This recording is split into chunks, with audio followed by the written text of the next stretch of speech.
मेरे प्यारे बच्चों, देखिए आज मैं आप लोगों के लिए क्लास 10th मैथ यानी गणित के बारे में, उसमें जितने चैप्टर आपको पढ़ने हैं, जितने पाठ पढ़ने हैं, सब बताऊंगा, आपको नोट कराऊंगा। और इससे जो टोटल हमारे चैप्टर हैं, जितने अंक आते हैं, चर्चा होगी। पहले आप ध्यान से यहाँ देखिए, जो पहला लेसन आपको पढ़ना है, पहला लेसन आपका है वास्तविक संख्याएं। पहला लेसन आपको क्या पढ़ना है? वास्तविक संख्याएं। दूसरा आपका है बहुपद। दूसरा क्या है? बहुपद।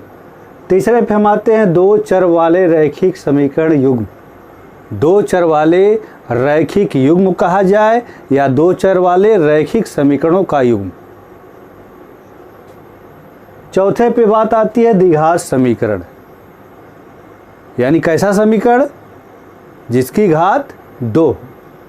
फिर बात आती है, पांचवा है समांतर श्रेणियां, छठवां है त्रिभुज, सातवां है निर्देशांक ज्यामिति, आठवां है त्रिकोणमिति का परिचय, नौवां आपका दिया गया है त्रिकोणमिति के कुछ अनुप्रयोग, 10वां आपका है वृत्त। वृत्त के बारे में आप जानते ही हैं। 11वां आपका है रचनाएं, 12वां आपका है वृत्तों से संबंधित क्षेत्रफल, 13वां आपका है पृष्ठीय क्षेत्रफल और आयतन, 14वां लेसन जो आपका है वो सांख्यिकी है और 15वां लेसन आपका है प्रायिकता। तो एक बात बच्चों ज़रा यहाँ ध्यान से सोचिएगा, मेरे कहने का मतलब क्या है? जो चैप्टर आपको यहाँ दिए गए, क्लास 9th में भी आपने अध्ययन किया है, क्लास 8 में भी आपने अध्ययन किया है, तो क्लास 8 तक का जो अध्ययन होता है वह बेसिक कॉन्सेप्ट होता है। क्लास 8 तक आपने जो अध्ययन किया वो बेसिक कॉन्सेप्ट था। बेसिक कॉन्सेप्ट होने का मतलब क्या है? वहाँ आप जो है अपने व्यवहारिक जीवन में प्रयोग होने वाली मैथ के बारे में पढ़ा। यानी जैसे कोई वस्तु इतने रुपए की है तो वह कितने रुपए की मिलेगी, 10 रुपए में इतना है तो 15 रुपए में कितना मिलेगी, इन सब चीज़ों का आंकड़ा, यानी व्यवहारिक जीवन में प्रयोग होने वाली टोटल गणितीय विवेचनाएं वहाँ हो चुकी। जब आप क्लास 9th में पहुँचते हैं तो वहाँ उसके स्ट्रक्चर के बारे में, यानी उसका आकार कैसा है, उसका क्षेत्रफल कैसे निकाला जाएगा, किसी भी चीज़ के बारे में डीपली अध्ययन क्लास 9 से शुरू हो जाता है। और जब आप क्लास 10th में आ जाते हैं तो 9th का ही पोर्शन यहाँ जो है बढ़ा दिया जाता है, उसको थोड़ा सा डेवलप कर दिया जाता है ताकि आप जो है इसके बारे में बाकायदा समझ सकें और उन चीज़ों को कर सकें। तो मेरा कहने का मतलब क्या है, जैसे जो चैप्टर आपके दिए गए हैं, टोटल 15 लेसन आपको पढ़ने। 15 लेसन में पहला लेसन मैं वास्तविक संख्या आपको पढ़ाऊंगा और क्रम से लेसन की वीडियो आपको प्रोवाइड कराई जाएगी। एक बात और ध्यान देना है कि यह जो क्रम आपका चलेगा, इसको आप निरंतर कलम और कॉपी ले करके आप इसको नोट करेंगे और उसको ज़्यादा से ज़्यादा समझने का प्रयास करेंगे। यहाँ जो प्रश्न हमारा है यूपी बोर्ड के लिए जो बात कही जा रही है, उसमें जो है जो पेपर आपका आएगा वो 70 अंक का होगा। पेपर जो हमारा होगा वो 70 अंक का होगा, यानी पूर्णांक जो हमारा होगा वो 70 अंक का होगा। पूर्णांक हमारा जो होगा वो 70 अंक का होगा और 30 अंक जो है, 30 अंक यह आपको विद्यालय के द्वारा मिलता है।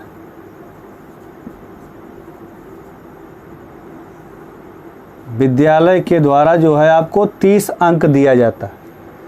तो 30 अंक में जैसे आपका मैथ से जो बनवाया जाए, चार्ट बनवाया जाए, बाकी और चीज़ें बनवाई जाएं, इसका प्रयोग कराया जाए, आपको लिखने के लिए दे दिया जाए टॉपिक के बारे में, उससे आपसे पूछा जाए, तो 30 अंक आपको विद्यालय प्रदान करता है।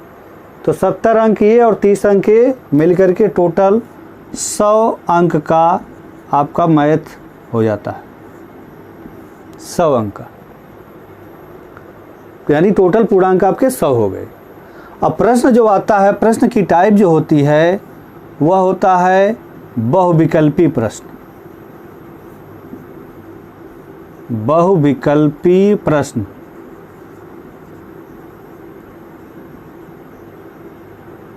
यानी पहला जो हमारा प्रश्न आएगा वो बहुविकल्पी होगा, और दूसरा जो टाइप है वह अति लघु उत्तरी,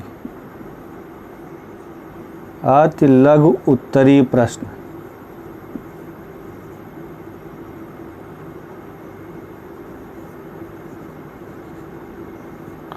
और तीसरी टाइप जो हमारी आएगी वह लघु उत्तरी होगी,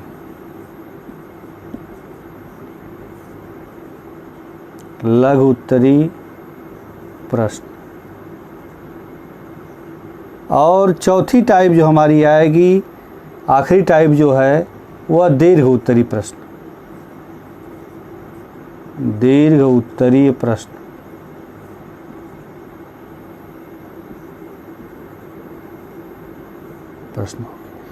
तो मैथ में बहुविकल्पी, अति लघु उत्तरी, लघु उत्तरी और दीर्घ उत्तरी प्रश्न, यानी सब सब्जेक्टों में ही ऐसे आते हैं। तो इसमें होता क्या है, मैथ में क्या होता है, बहुविकल्पी यानी आपको उसमें से चयन करना होगा कि ऑप्शन क्या सही है।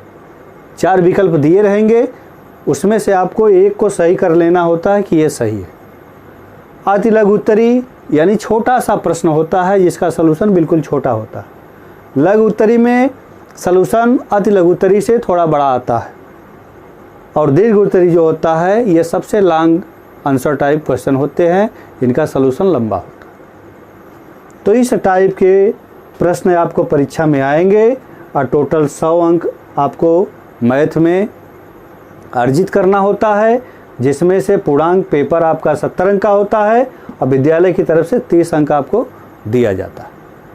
तो जो ये सिलेबस है मैथ का, जो पाठ्यक्रम है गणित का, यह जो लिखा गया है इसको आप नोट कर लीजिए, और इसके बाद मैं इसको इरेज करके आपको वास्तविक संख्याएं लेसन फर्स्ट के बारे में हम चर्चा करेंगे।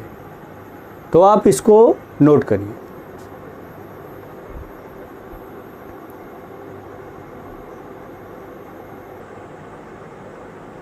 देखिए यहाँ जो है, अब लेसन फर्स्ट के बारे में अब हम लोग चर्चा करेंगे। फर्स्ट जो लेसन आपका है वो है क्या, लेसन फर्स्ट।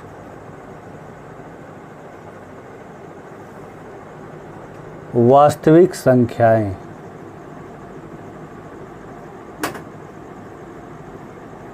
वास्तविक संख्याएं।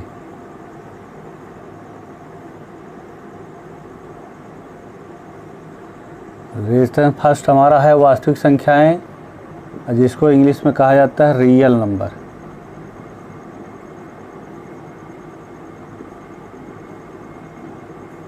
Real number. लेसन फर्स्ट हमारा है वास्तविक संख्याएं, रियल नंबर। तो यहाँ वास्तविक संख्याएं जानने से पहले क्लास 9th में हम कुछ संख्याओं के बारे में सीखे हैं, उनको हम यहाँ पुनः रिपीट करके आगे बढ़ेंगे। तो कुछ संख्याएं में हैं क्या, जैसे पहला आपका है प्राकृतिक संख्याएं। प्राकृतिक संख्याएं। प्राकृतिक संख्याएं। प्राकृतिक संख्याएं जिसको इंग्लिश में कहा जाता है नेचुरल नंबर। प्राकृतिक संख्याएं होती क्या हैं, तो आपको एक चीज़ पता होगा कि यहाँ जो शब्द कहा जा रहा है प्राकृतिक संख्याएं, यानी संख्या हमारी जो है, संख्याएं जो हमारी हैं वो प्राकृतिक हैं। प्राकृतिक का मतलब क्या है, प्रकृति के द्वारा मिली हुई। बात समझिएगा ध्यान से, यहाँ जो हेडिंग आपने डाला है प्राकृतिक संख्याएं, तो यहाँ प्राकृतिक संख्याएं का मतलब संख्याएं ऐसी हैं जो हमें प्रकृति के द्वारा मिली। किसके द्वारा मिली है? प्रकृति के द्वारा मिली है। तो प्रकृति के द्वारा कौन सी संख्याएं मिली हैं भाई? तो प्रकृति के द्वारा जो हमें संख्याएं मिली हैं, जैसे गिनने का क्रम, गिनने का क्रम जैसे पेड़ों को गिना जाए, 1 पेड़, 2 पेड़, 3 पेड़, 4 पेड़, 5 पेड़, इस प्रकार से पुस्तकों को गिना जाए या किसी भी वस्तुओं को गिना जाए, तो जो गिनने का क्रम हमें मिला वह प्रकृति के द्वारा ही मिला। तो जो गिनने का क्रम हमें मिला प्रकृति के द्वारा मिला, ऐसी संख्या को हम प्राकृतिक संख्या कहते हैं। इसको परिभाषा के रूप में हम कैसे लिखेंगे? ऐसी संख्याएं,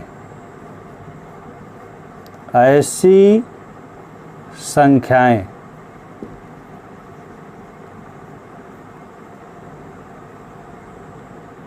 जो 1 से प्रारंभ होकर, जो 1 से प्रारंभ होकर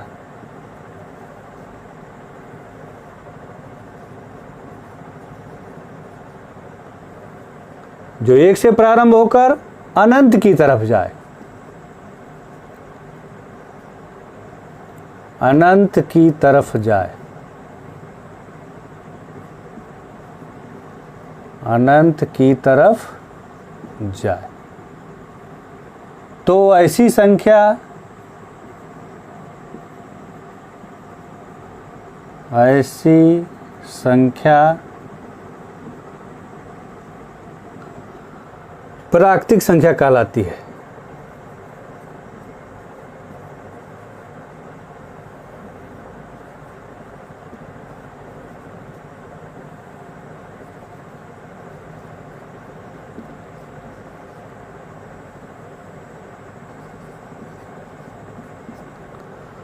ऐसी संख्याएं जो 1 से प्रारंभ होकर अनंत की तरफ जाए, तो ऐसी संख्या प्राकृतिक संख्या कहलाती है। जैसे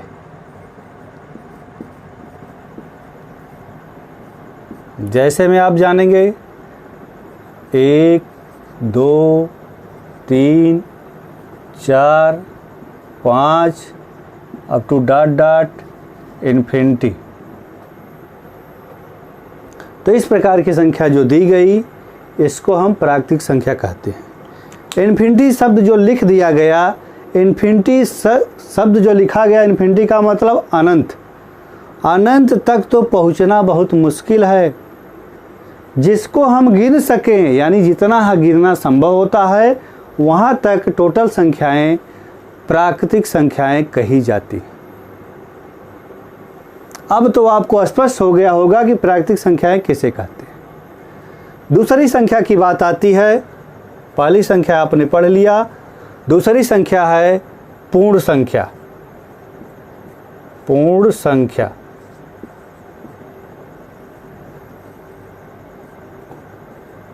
जिसको इंग्लिश में कहा जाता है होल नंबर। देखिए, इंग्लिश में नहीं लिख रहा हूं क्योंकि आप को हिंदी मीडियम से मैं पढ़ा रहा हूं। जनरली आप उसको समझते चलिए। पूर्ण संख्या, पूर्ण संख्या को होल नंबर बोला जाता है।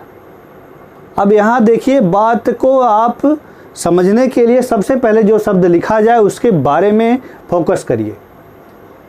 पूर्ण संख्या यानी कैसी संख्या? पूर्ण यानी पूरी। अब कौन सी संख्या जो पूरी है, इसको हम कैसे जानेंगे?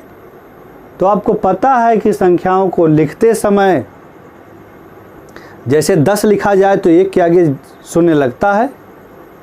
तो संख्याओं को लिखते समय एक चीज़ 0, यानी जो नेचुरल नंबर है, यदि इसमें 0 शामिल कर दिया जाए, प्राकृतिक संख्या में 0 शामिल कर दिया जाए, तो वह पूर्ण संख्या हो जाती है।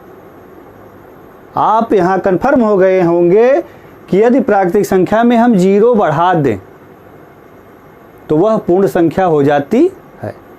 तो इसको परिभाषा के रूप में कैसे समझेंगे? ऐसी संख्याएं, परिभाषा हम कैसे लिखेंगे?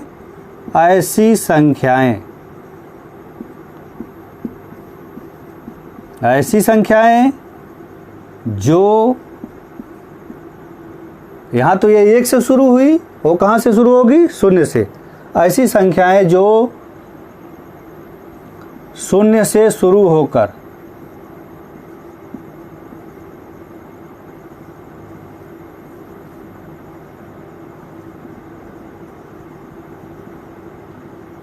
ऐसी संख्याएं जो 0 से शुरू होकर अनंत की तरफ जाएं।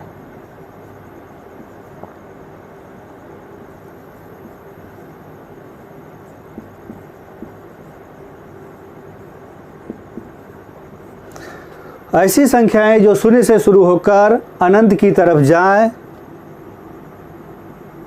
तो ऐसी संख्या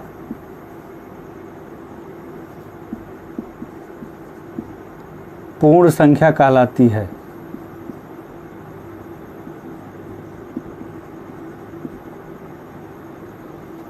पूर्ण संख्या कहलाती है। ऐसी संख्या पूर्ण संख्या कहलाती है। अब जैसे आपसे कोई कहे कि जैसे बताइए, तो आप जैसे के माध्यम से यानी एग्जाम्पल के माध्यम से बताएंगे। 0 से शुरू हो रही है यानी 0, 1, 2, 3, 4 अप टू डॉट इन्फिनिटी। 0 से शुरू होकर इन्फिनिटी की तरफ ये गई। कहने का मतलब प्राकृतिक संख्या में यदि 0 मिला दिया जाए तो वह पूर्ण संख्या हो जाता। अब यहाँ तीसरे संख्या की बात आती है, पूर्णांक।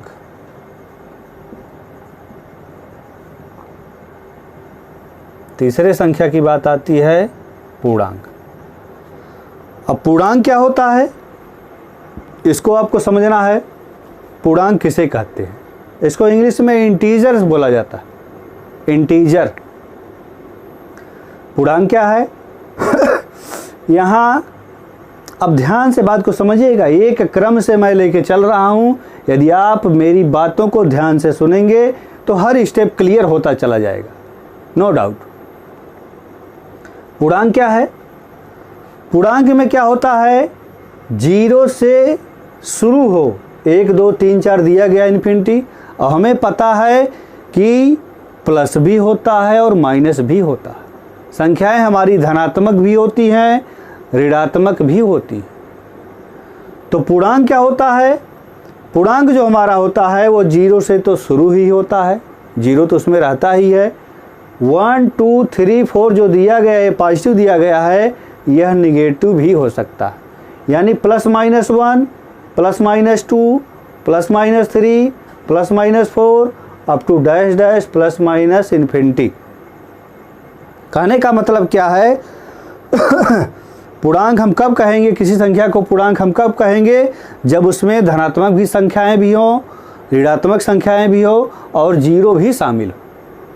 धन, ऋण और 0 तीनों शामिल हो तो उस टाइप की संख्या को पूर्णांक कहा जाता है।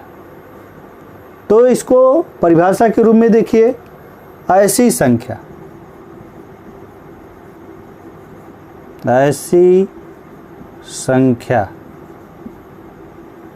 जो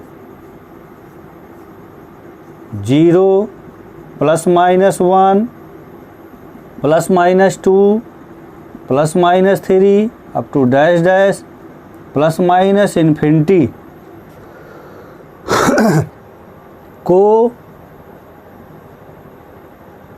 समाहित करती हो।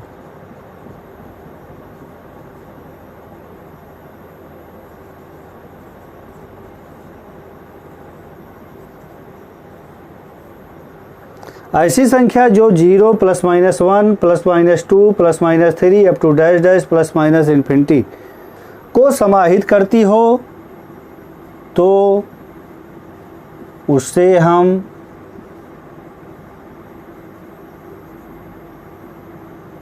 पूर्णांक कहते हैं।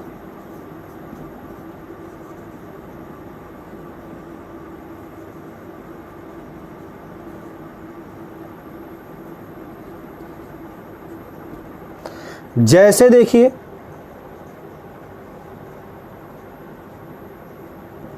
जैसे में कैसे लिखेंगे इसको, 0 तो आपका बीच में रहेगा ही, 1 2 3 up to dash dash infinity, -1 -2 -3 up to dash dash minus infinity.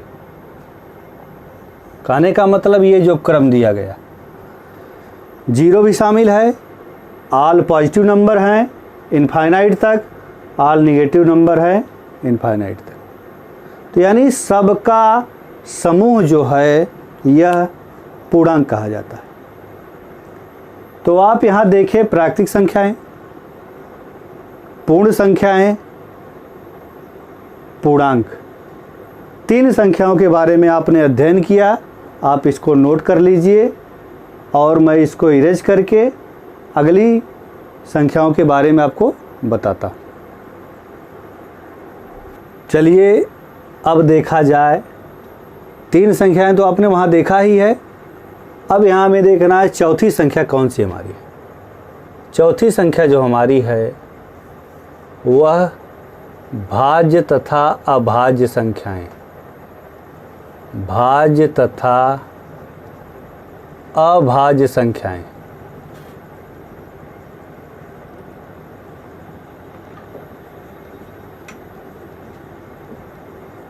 भाज्य तथा अभाज्य संख्याएं। देखिए संख्याएं सम विषम भी होती हैं, जिसको आप जानते ही हैं। सम संख्या जो 2 से कटे, विषम संख्या जो 2 से न कटे, इसलिए मैं उसको नहीं बता रहा हूँ। यहाँ आप ध्यान से देखिए, भाज्य और अभाज्य संख्याएं। भाज्य तथा अभाज्य संख्याएं किसे कहते हैं? Prime and composite number, prime and composite number. Composite, prime, देखिए इसमें है क्या। जैसे कंपोजिट प्राइम का यहाँ कोई मतलब नहीं है, आपको जानना है भाज्य तथा अभाज्य संख्याएं। भाज्य संख्याएं और अभाज्य संख्याएं हैं क्या, इसको समझने के लिए छोटे से माध्यम में आप समझ जाएंगे कि भाज्य और अभाज्य हम किसे कहते हैं। तो इसकी परिभाषा ध्यान से देखिए और मैं इसको पुनः समझाता हूँ। ऐसी संख्याएं, ऐसी संख्याएं जो अपने से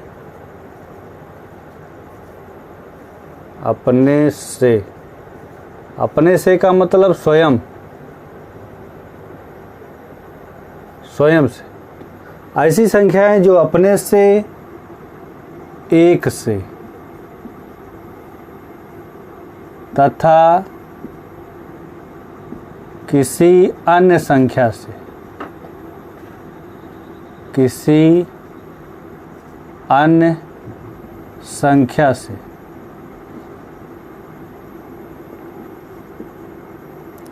विभाजित हो जाएं,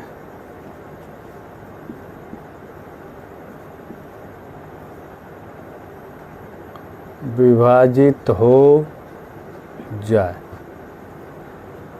मैंने कहा ऐसी संख्याएं जो अपने से यानी स्वयं खुद अपने ही संख्या से, एक से तथा किसी अन्य संख्या से विभाजित हो जाए, तो ऐसी संख्या को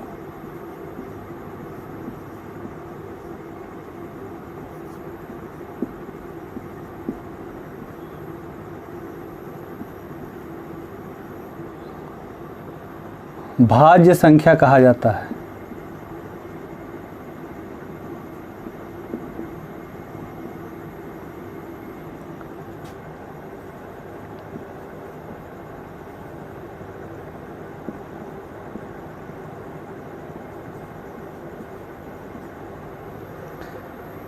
ऐसी संख्याएं जो अपने से यानी स्वयं से, इसके बाद एक से तथा किसी अन्य संख्या से विभाजित हो जाए, तो ऐसी संख्या को भाज्य संख्या कहा जाता है। परिभाषा तो आपने देख ही लिया। और अभाज्य की क्या है? ऐसी संख्या ऐसी संख्या जो अपने से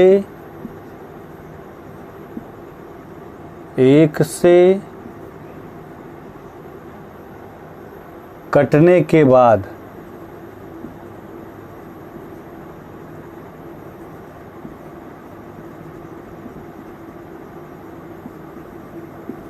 किसी दूसरी संख्या से ना कटे।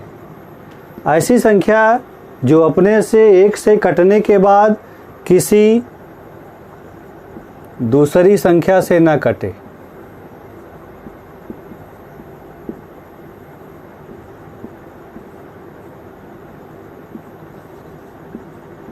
दूसरी संख्या से न कटे तो उससे हम अभाज्य संख्या कहते हैं। अभाज्य संख्या कहते हैं।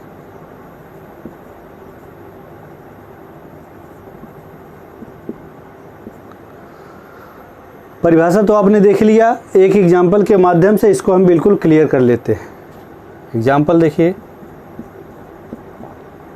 कैसे हम चेक करेंगे कौन भाज्य है और कौन अभाज्य संख्या है। तो एग्जाम्पल में मैंने ले लिया 1 2 3 4 5 6 1 2 3 4 5 6 यानी 6 संख्या ले लिया। अब इन 6 संख्याओं को हमें चेक करना है कि कौन सी भाज्य है और कौन सी अभाज्य है। तो एक को यदि देखा जाए तो ये क्या रिजल्ट देती है, एक में यदि स्वयं यानी एक से भाग दी जाए तो एक आता, और स्वयं के अलावा इसमें किसी दूसरी संख्या से भाग नहीं दी जा सकती, तो यह जो है अभाज्य हो गई। कैसी संख्या हो गई, अभाज्य। 2 को आप चेक करें, यानी 2 में यदि हम 2 की भाग देंगे तो रिजल्ट 1 आएगा, और 2 में यदि हम 1 की भाग देंगे तो रिजल्ट 2 आएगा, और 2 में किसी तीसरी संख्या से हम भाग नहीं दे सकते। तो इस प्रकार से यह भी क्या हो गई, अभाज्य हो गई, अभाज्य संख्या हो गई।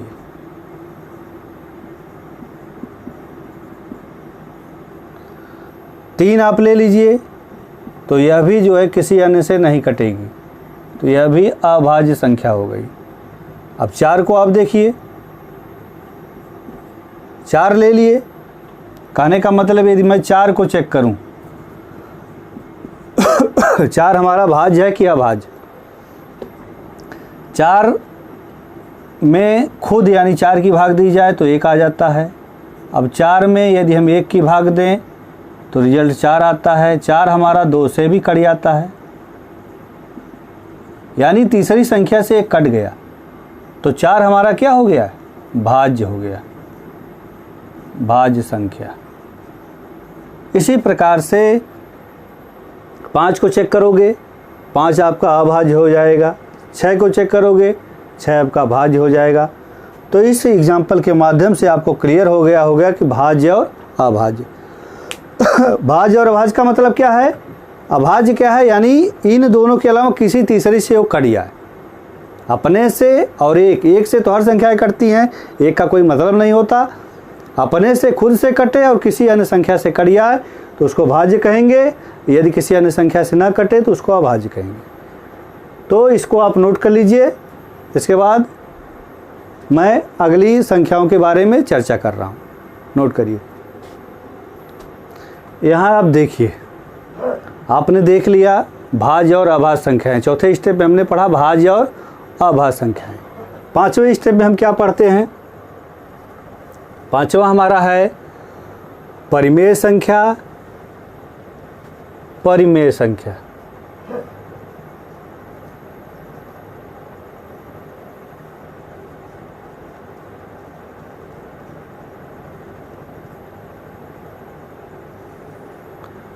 जिसको इंग्लिश में कहा जाता है रैशनल नंबर। परिमेय संख्या क्या होती है, तो इसकी डेफिनेशन जो है ऐसी संख्या जिसको हम P बटे Q के रूप में लिख सकें।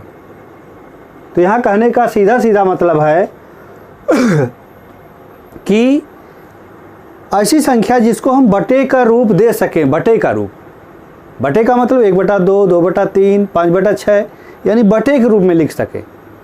तो ऐसी संख्याएं हमारी परिमेय संख्याएं कहलाती हैं। तो परिभाषा इसकी देखिए, ऐसी संख्या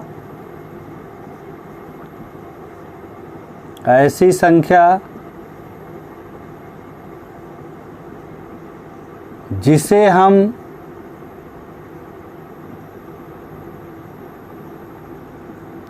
P बटे Q के रूप में लिख सकें। ऐसी संख्या जिसे हम P बटे Q के रूप में लिख सकें।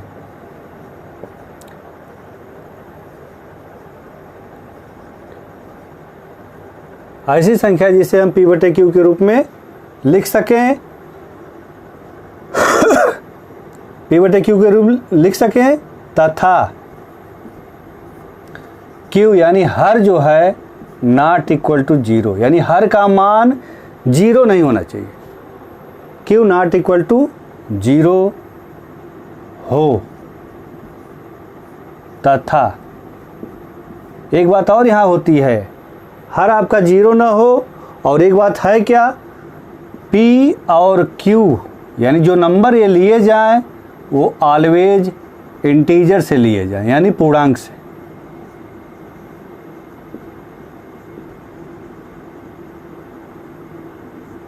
और नंबर कहाँ से होने चाहिए, पूर्णांक से होने चाहिए। मेन कॉन्सेप्ट इसमें यही है, P और Q ऑलवेज पूर्णांक होना चाहिए। आप इस बात को यदि समझ जाएंगे तो हर बात को समझ जाएंगे। जैसे देखिए,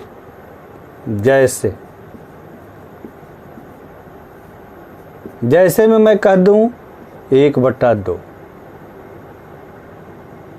माइनस 2/3, 1/2 माइनस 2/3। पूर्णांक का मतलब क्या है, ऐसी संख्या जो पॉजिटिव भी रखती हो, निगेटिव भी रखती हो और 0 भी रखती हो।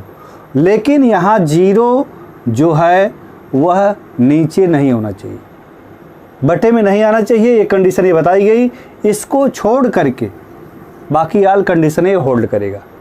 यहाँ बता रहा है कि यह कंडीशन जब आप करेंगे तब यह फॉलो नहीं कर पाएगा। तो यानी जिसको हम बटे का रूप दे सकें उसको परिमेय संख्या कहते हैं। अब बात आती है छठवीं की, अपरिमेय संख्या। अपरिमेय संख्या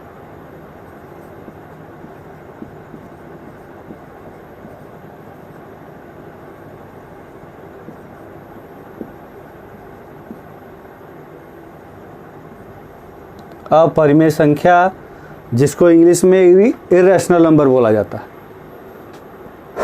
अपरिमेय संख्या क्या है, ठीक इसी का उल्टा। यहाँ देख रहे हैं परिमेय लिखा गया, यहाँ अपरिमेय लिखा गया, यानी परिमेय का उल्टा। उल्टा क्या हो सकता है, यहाँ आप कह रहे हैं कि P बटे Q के रूप में लिख सकें, और यहाँ वही बात कह देना है कि P बटे Q के रूप में न लिख सके। तो परिभाषा आप देखिए, ऐसी संख्या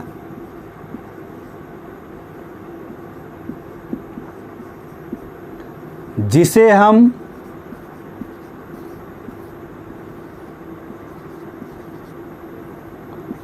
P बटे Q का रूप न दे सकें, P बटे Q का रूप न दे सकें,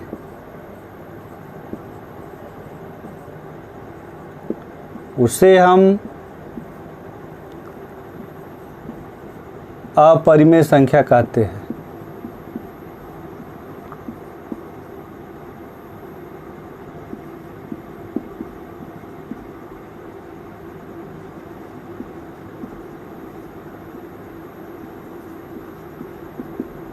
जैसे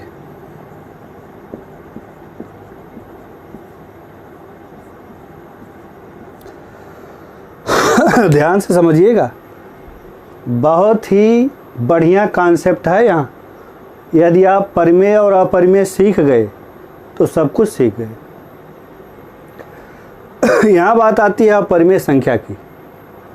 आपने लिखा कि ऐसी संख्या जिसको हम p बटा q का रूप न दे सके उसे हम अपरिमेय संख्या कहते हैं। जैसे में क्या आप कहेंगे, जैसे में 1.33 डॉट डॉट कर दिया जाए, यानी यही संख्या बार बार दोहराई जाए, तो क्या इस संख्या को आप बटे का रूप दे सकते हैं?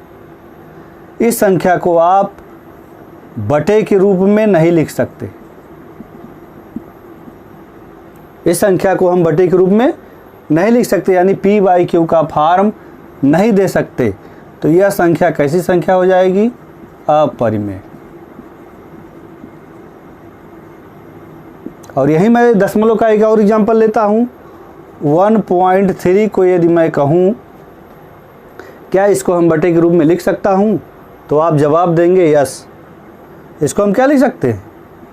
13/10। आपको पता ही है, इसके बटे 1 करके जितने अंक पे होता है उतना 0 लगा देते हैं। यानी रिजल्ट हमारा आ गया 13/10।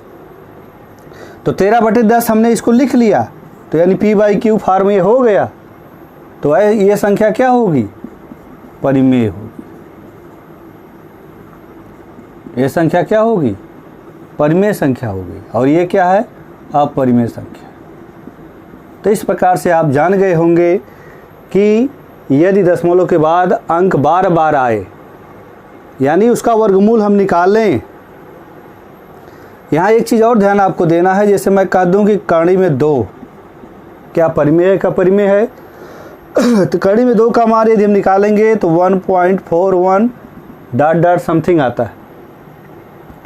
तो इसका रिजल्ट यदि वही संख्या बार बार दोहराई जाए तो अपरिमेय हो जाता है, यानी कड़ी 2 अपरिमेय। और कह दूं कि √4 कड़ी में 4 ये क्या है? परिमेय है क्या? परिमेय। तो इसका वर्गमूल आप निकालेंगे तो 2 आ जाएगा। तो 2/1 हम लिख सकते हैं, किसी भी संख्या के बटे 1 हम लिख सकते हैं। तो यह क्या हो जाएगा? परिमेय हो जाएगा। तो आप यहाँ कन्फर्म जान गए होंगे कि √ से जिसका कंप्लीटली मान निकल जाए वह परिमेय होगा, और जिसका मान ना निकले अपरिमेय होगा। तो परिमेय अपरिमेय आपने समझ लिया। अब इसके बाद हम चर्चा करते हैं 7वां नंबर जो हमारा है वास्तविक संख्या।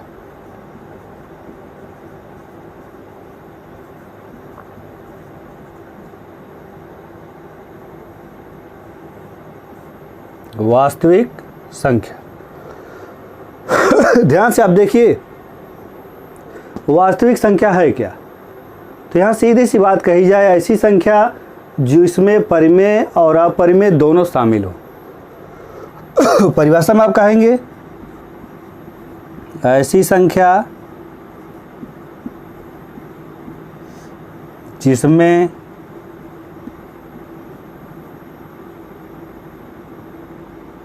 परिमेय संख्या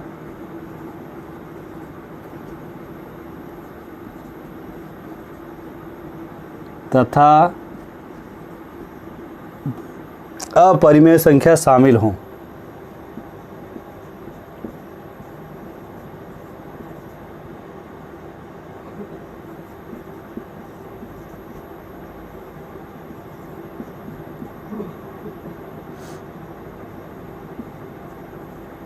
अपरिमेय संख्या शामिल हों।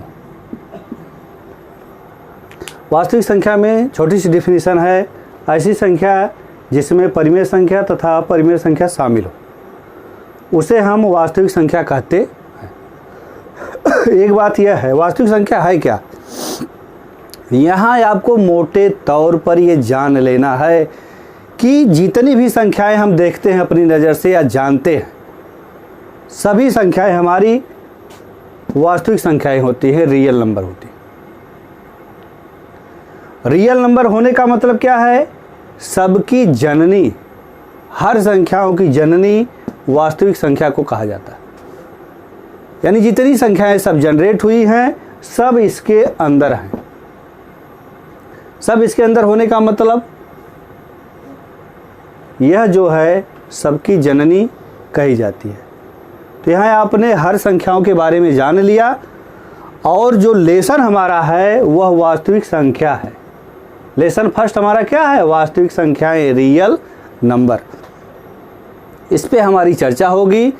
और इस लेसन में जो हमें पढ़ना है यूक्लिड डिवीजन लेम्मा, यूक्लिड विभाजन प्रमेयिका के बारे में हम लोगों को अध्ययन करना है, और जिसका अध्ययन हम नेक्स्ट वीडियो में आपको कराएंगे। तो आप मेरे वीडियो को ज़्यादा से ज़्यादा शेयर करिए, लाइक करिए, बेल आइकन दबाइए, ताकि नोटिफिकेशन हमारा तुरंत आपको पहुंच जाए और वीडियो का ज़्यादा से ज़्यादा प्रचार हो सके। तो आप इसको नोट कर लीजिए।